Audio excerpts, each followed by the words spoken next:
Hello everyone, welcome back to the channel. Today we have a very special unboxing video. I'm getting to do something today I honestly never thought I'd be able to do. I remember years ago when I was first getting into this hobby, I watched LGR unbox a new old stock IBM PC AT, and I thought wow, that is such a cool experience I will never have. And yeah, I'm probably never going to open a new old stock PC AT, but this is just as special in my opinion. Okay, maybe not as special, but it's still really cool. So as you saw in the title, this is a brand new Pentium 1 laptop. Never opened. This is sealed. This box might have been opened before, but the actual laptop box in here should be brand new. So you may be wondering, what laptop is this? Is it a ThinkPad? Is it a Dell of some kind? A Compaq? A Toshiba? Nah, it's none of those. This is an AlphaTop Green 753. And you probably have never heard of the brand, let alone the model. And if you have, it's probably because you remember seeing them in some small computer store or from some brand you'd also never heard of back in the day. Because what this is in here is an ODM laptop. If you've watched my videos I've done on my Winbooks, you'll know what that is. It's an original design manufacturer, and they would make a laptop or a product, but laptop in this case, and then they'd sell it. Instead of selling directly under their own brand, they'd sell it to a distributor who would put their branding on it, maybe make some other changes depending on the scale of their operation, and then sell it under their brand. And AlphaTop was an ODM. They sold to all sorts of brands. Some of the ones you might have actually heard of are NEC and Micron. Yes, the same Micron that makes RAM. They had a PC division back in the day, and they sold AlphaTop laptops. So you may be wondering, which branded unit is this? Well, that's the cool thing. This isn't branded. It's direct from AlphaTop, which I guess you would see it. I've seen them before, but you can never tell when one shows up on eBay if it was originally sold as a generic or if the crappily held on branding sticker or whatever the company selling them put on it had just fallen off, because a lot of the times they would literally just slap a sticker on it and call it a done deal. But this, I can guarantee, came directly from AlphaTop, and this is the kind of system that would have been sent to a distributor to go ahead and OEM and distribute and sell. And that means this is missing parts. It doesn't have a CPU, expansion RAM, a hard drive, or a battery. And that's going to be part of the fun. We're going to get to be the person who configures this system and gets it running for the very first time. Now, I guess we should just go ahead and open it now. If you're wondering where I got this from, it's a guy named Delta Dawn on the VCF forums. He used to run a business back in the 2000s called Orphan Laptops, or the Orphan Laptop Support Group, where he would provide service and support information for a lot of the smaller ODM brands back when the ODMs that made them ditched support for them. And he had contact with AlphaTop Service Center in California, I believe. And when they shut down, sometime in the 2000s, he just took their entire stock of Green 753 parts and service and unopened units, which is what this is. So now he's trying to sell them on. Adrian from Adrian's Digital Basement got one, and he had some negative things to say about it. Because if you're wondering about the quality, it can be hit or miss. Generic things such as this. But we'll have to see what my opinion on these are. I think I'm going to be more forgiving due to how many of these laptops I've been around. Never had an AlphaTop before, though. Well, technically I have. AlphaTop got sold to ECS Elite Group in 2001, and then they continued the series, and my Winbook X4 is a ECS Green 550, so same heritage. I've never had one of these before. The Green 550 is pretty decent. Okay. Here we go. Okay, so there's no seal on it, so I guess I can't prove it hasn't been opened before. But yeah, there, notebook computer. As generic as it gets. We should have information on the side about configuration. Let's go ahead and take the camera off the tripod, go shaky cam here, and take a look at what we got. So, none of this is filled in. It might be on the other side, and no, but here you can see the options. Accessories, CPU options, screens, there should be a TFT. Hard disks, okay, I doubt they would have shipped with hard drives this small. I don't know how accurate this is. 40 megs is max RAM. So, that's that. Notebook computer, notebook computer. Wonder if there's anything on the bottom. We can take a look at that after we have this open.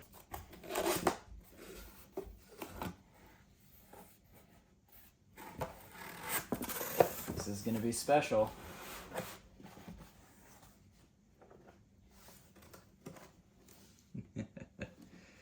Check this out.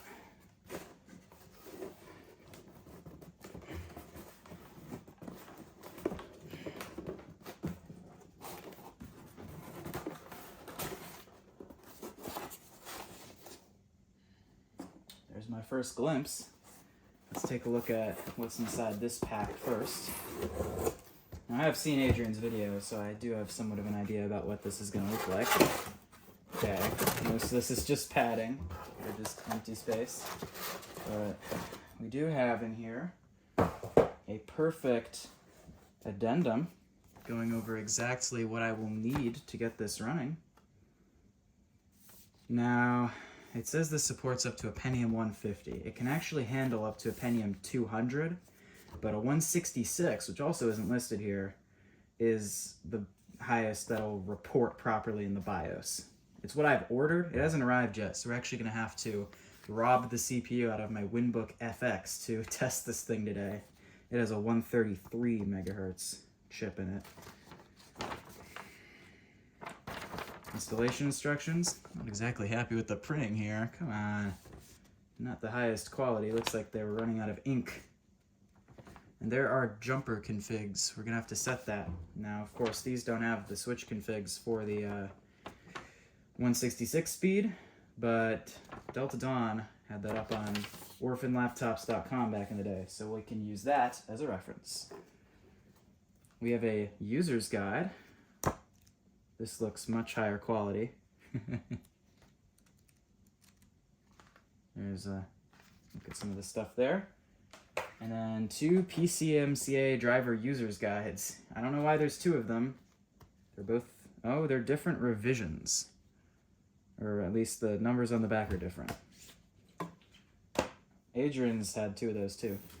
And I'm not sure, I think this is for the infrared. Now, we're going to take this bag out next before we get to the laptop, because this has some other goodies in it. Generic bag. I wonder where they got these from. I can't imagine they made them themselves.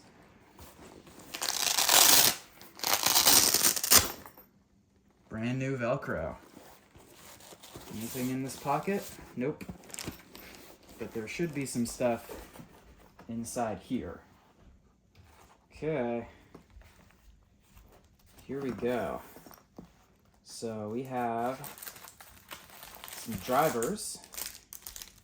Puma. I think that's the infrared stuff. PCMCIA, SystemSoft, 2 of them. CD-ROM drivers. Apparently these are important, because apparently the Oak CD driver that Windows uses doesn't support the drive that comes with this laptop. Pointing device driver, and then I'm not sure what else is in here. Let's see, does this just pop open? Or do I need to cut this? Well, what other things do we have here? So we have pointing device, VGA, that's the video driver. 2 copies of the video driver, oh, disk 2. Sound driver, and sound driver disk 2 for ESS. Neat. This here is the hard disk caddy. Obviously, we'll need to install a drive in there. I have an SD card adapter on order, but it's not here yet, and I'm not waiting. So I'm just going to throw a random drive in there temporarily. And then this here, in bubble wrap, is our AC adapter, which is very important because you'll see here, oh, that's interesting. It has like, you see that weird patterning? I wonder if that's some condensation or heat, although it doesn't feel like it, or if the plastic they used was just that cheap. I wouldn't be surprised. Definitely has new factory smell sort of deal going on. This is almost a bit sticky. Not really, it's just slightly tacky feeling. But, I don't know if I mean, hey, it's been sealed up there for, like, since 1996, so that's what, 25 years? God, yeah, yeah, over 25 years. Can't do math in my head like that. Bad at that. But yeah, that's a proprietary connector. Who knows what sort of crap has leached out over time. Might just need a good clean. I'm expecting a couple age-related issues to pop up here. A couple did for Adrian. And there's just a standard desktop power thing. Feels nice. Bag feels pretty decent. All right, enough dilly-dallying. We have a laptop in here. So let's see how we can.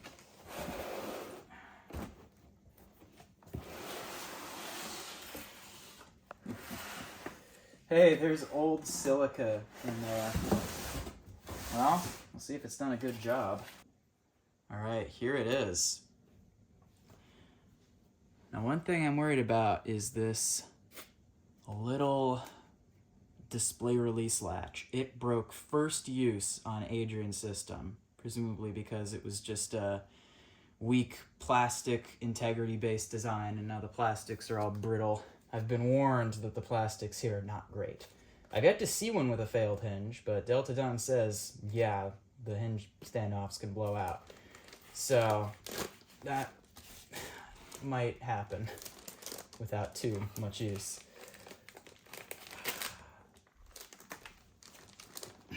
Adrian said it felt creaky. But I mean, hey, it's a generic Chinese, Taiwanese actually, my mistake, laptop. Okay. You can see in there, green 753. We have some tape here. I'm gonna cut that. Now I'm gonna get the laptop out here. Nope.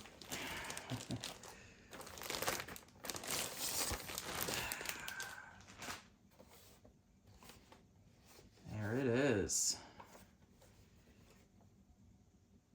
Already leaving fingerprints on it, but that is brand spanking new.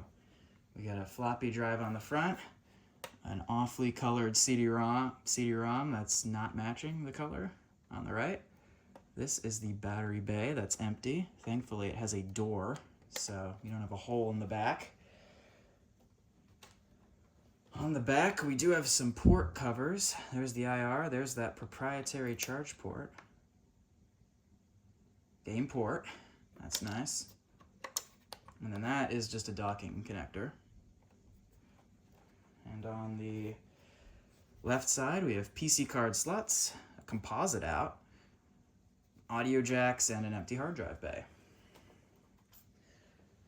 Now we have the big moment, though, which is seeing what happened to Adrian's unit. Is our display latch going to immediately break? If it does, then oh well. Just have to push it in. Ooh, that feels stiff. It didn't break. Yay! Ooh! That sounded crunchy. I wonder how much of that is just this paper, though. Hopefully some of it. Hopefully it's not... Hopefully that isn't internal stress cracks already forming. Man, who knows? It's an alpha top. What do you expect? Let's take this off. No residue. Nice.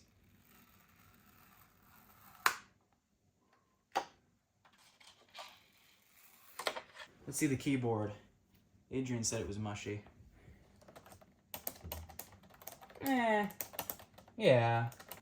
I mean, it's not a ThinkPad keyboard, but this is totally usable. Feels decent. Yeah, it's mushy, I guess, but I think it's fine. Now, obviously, we cannot just turn this on and expect it to start up. It needs a CPU, and it does have RAM soldered. I do have my RAM, it arrived, so I can put expansion RAM in this thing. But let's focus first on just getting a CPU in here. So, getting one installed is pretty simple. You just flip these latches, and then the keyboard should just pop up. I can also already see the Varta battery in there. I knew it had one. It's soldered, which is really annoying because I'd have to get the motherboard out to remove it.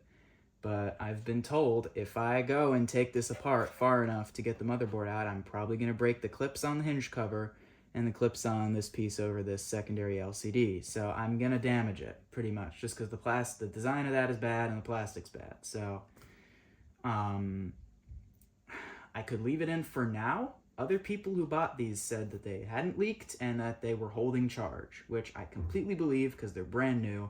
And from my experience, use of a nickel metal hydride battery is really what causes it to leak after a certain amount of time. Eventually, I'm sure an unused one will leak too, but for the PowerBook 5300 main batteries, which always seem to leak nowadays, I've never seen one that came out of a system that hadn't caused a bunch of damage. They're that bad, and then there's a guy on eBay with new old stock ones that are all fine and holding charge.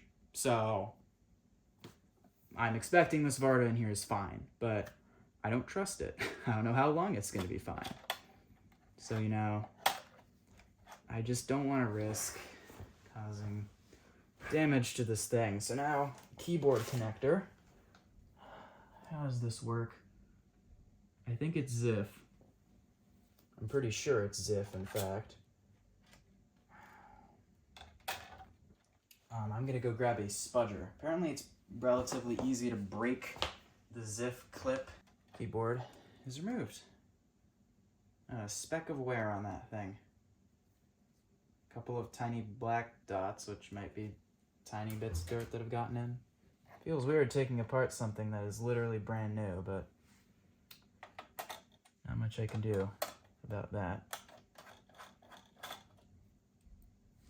Those might be the only two screws I need to remove. Yeah. Here's the very flimsy little heat sink here. That definitely looks like it's aged over time.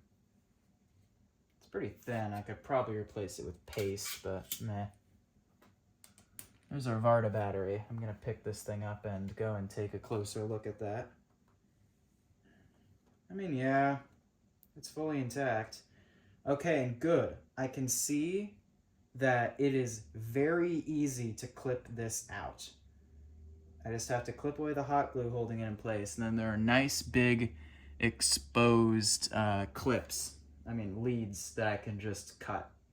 So I'm gonna give it a chance to charge and just see if it works, just because why not?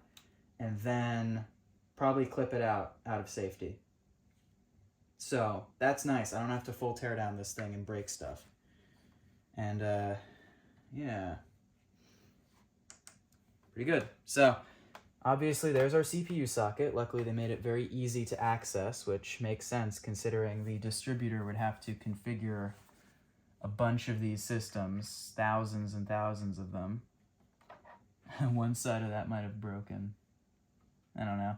It's gonna click back in, I can tell. I didn't damage it really. Anyway, yeah, standard socket 7 ZIF socket there. Just gotta click that back and forth. I've dealt with these sockets before. So now I'm gonna go rob the Pentium out of my Winbook FX temporarily. I need to take it apart anyway to reflow its sound chip for the second time. I'll have a video on that. You've probably seen the video on that because I'm gonna get that one out before this one. But yeah, gotta grab its CPU. All right, my Winbook FX's Pentium 133 has been stolen, and it will go back in once my 166 megahertz chip arrives, and I put that one in here. So now I'm just wondering, where's switch 1? Because I have that jumper switch config that I need to change. Oh, and I see it. I think they're all, yeah, they're hidden back behind the chip. So I need to look up the 133 megahertz config. I think this will post, but at 100 megahertz instead of 133. So I'm gonna go look that up real quick, and I'll show you how this clicks right in place. So I just found something interesting. This is a Pentium 150. I guess the speed was being reported wrong by my Winbook FX. I don't know, maybe its switch settings are wrong. That's weird. In any case, I've configured this properly. I set jumper 1, or the switch block 1, to the proper settings for 150 megahertz, and set switch 3 to send 3.3 volts to the CPU. And now for this type of socket, we should be able to just stick our screwdriver right down in there. And now I'm gonna do this off screen. We just have to push it using opposite force to get it into position. All right, I got it. I ended up twisting my screwdriver instead. I don't think that's the proper way, because if you aren't careful, it can sort of strip out the plastic here and make it harder to operate. But because I didn't have the clearance to, what you're supposed to do, and I'll just demo this here, is you're supposed to like put this in and then pull this back like this and push it like this. Not like that. You're supposed to go like that. But there's not enough space to do that when you have this in the way, which is why that's a bit tricky. But I got it. Now this poor thermal pad. I really should find a replacement for this. But for now it'll have to do. Let's get this back in place here.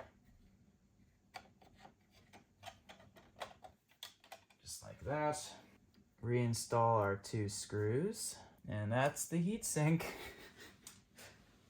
Apparently some of these desktop Pentium laptops could get a bit toasty, which, yeah, I can see how that could happen. I'm gonna go put the keyboard back in now. All right, now we'll just see and hope and pray that it is actually in all the way, because that's one of the other infuriating things about those kind of connectors.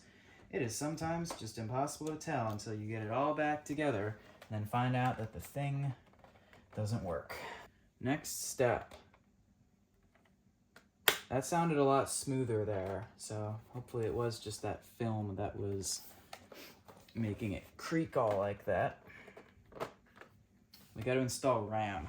All right, now RAM on these is a little annoying because they're from a weird time. Now luckily it is some sort of standard, which it had to be since these were generic laptops that were sold to so many brands, but they use fast page memory. They don't support EDO, and they use 72 pin, which I don't think is very common anymore. Now I bought these 2 sticks here, and we'll see if they work. This is supposedly 32 megabytes. And we'll see if it actually is. The max this can take are 32 megabytes in the expansion slots, for a total of 40 megabytes with the soldered RAM. Now, this might not fit, which I'm gonna have to see. It's as I expected. It seems all the other people who bought RAM for this thing had to chisel off a slight bit off the side there, which is just amazing. How about we see if it posts without it first? Just make sure it's gonna start up, which it should with the 8 megabytes soldered. And then I need to see, I think I see where to chisel it off, and I'll do that. But that's gonna take a while, and I wanna get this thing tested. So, we need the hard drive caddy.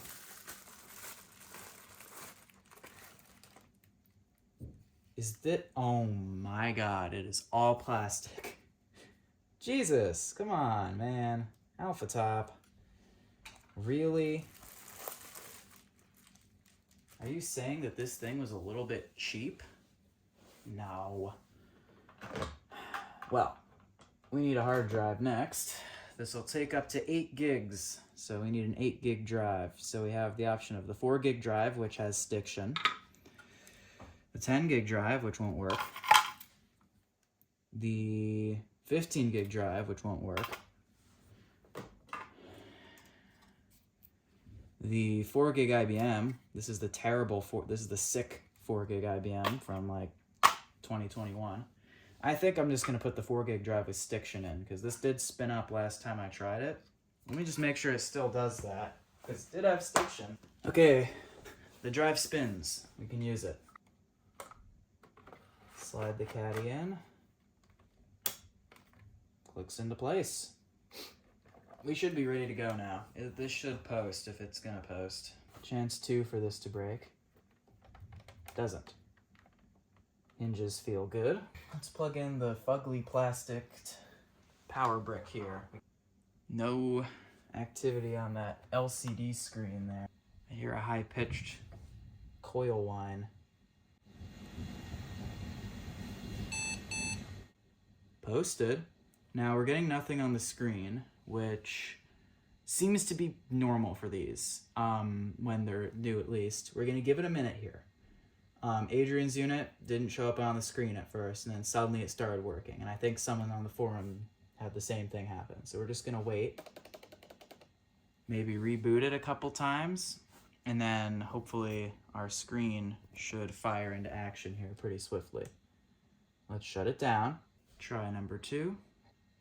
The higher pitch noise might be the optical drive. One thing we can do is try getting the brightness. All right, so since we have nothing on the screen yet, I'm gonna hook up an external monitor. Adrian did that, and then boom, screen started coming on. We can also hit the LCD, CRT, switch a few times. I'm not worried at all. I think it's gonna start working very soon. All right, let's get a monitor hooked up here. So as expected, it is posting. We're just not getting any screen activity yet from the internal monitor. Let's go to setup and just load all the default values. Video display device, LCD. Everything looks like it's being detected all right. Let's save changes. There we go. And just like that, internal display. Maybe it's just bad checksum. Maybe the CMOS will do that.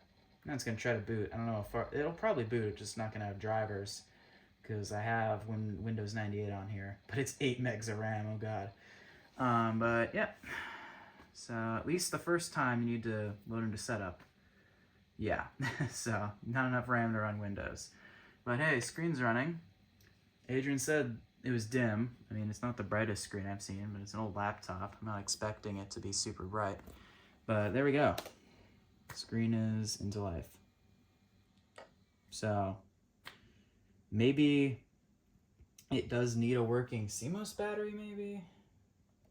It needs to be able to hold CMOS. I don't know. I hope not. That would be a pain, because I don't want to keep that Varda in here, even though it probably works. But anyway, next we're going to have to go ahead and get Windows 95 set up. I'm going to do that off camera, and then we can test this out. And then once the actual SD card I ordered gets here in the adapter, I'm going to do it all on camera again to have the proper setup experience. Maybe. I'll decide. Maybe I'll just skip that bit.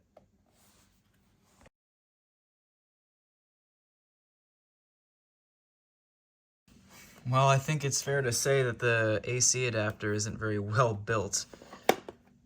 Where is it? It was, yeah. Looks like 2 screw lugs have broken off. To think, plastic that looks like this isn't very high quality. Look at this. This is the future. It's all crumbling to dust. Oh, my poor laptop. Alright, so I have it over into DOS prompt, since that will load with the low amount of memory this has. And first thing I'm going to do is make sure that, yeah, it doesn't recognize the D drive.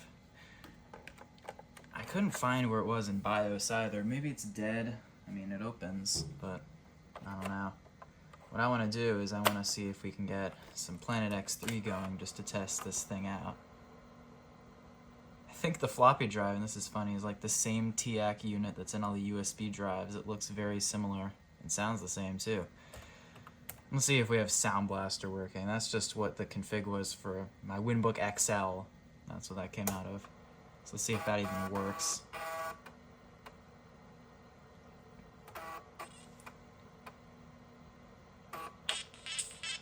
We do have AdLib. And yeah, it sounds terrible. The screen looks good though. I don't think it's too dim or anything like that. Looks perfectly normal for the age and isn't yellowed at all because it's new. That sound is indeed terrible though. That could just be the speakers. I'm gonna plug in headphones. Alright, so these are my nice headphones, so let me just take a listen for myself at how this is gonna sound. They're labeled the same. Okay, now it's this one.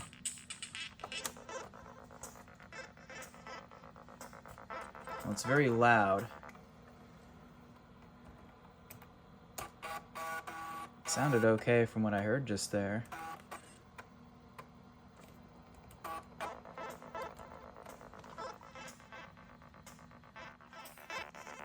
You should be able to hear that all right.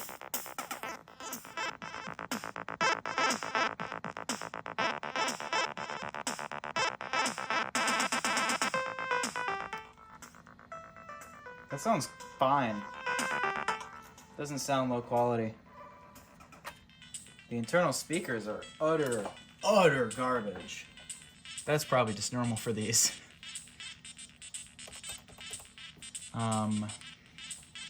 Sound output sounds good, so maybe Adrian's unit had an issue. But we'll test with some more audio files later.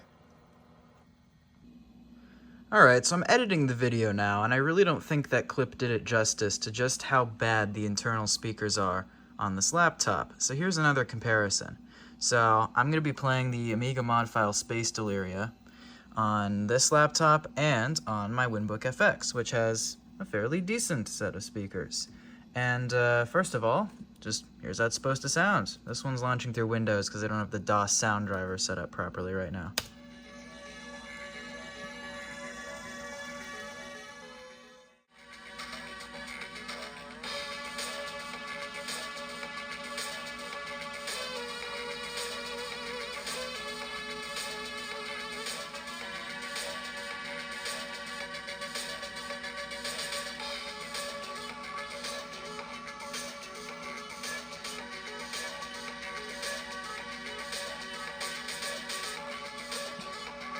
Alright, so now I'm going to play that same segment of the song on this one. Prepare your ears.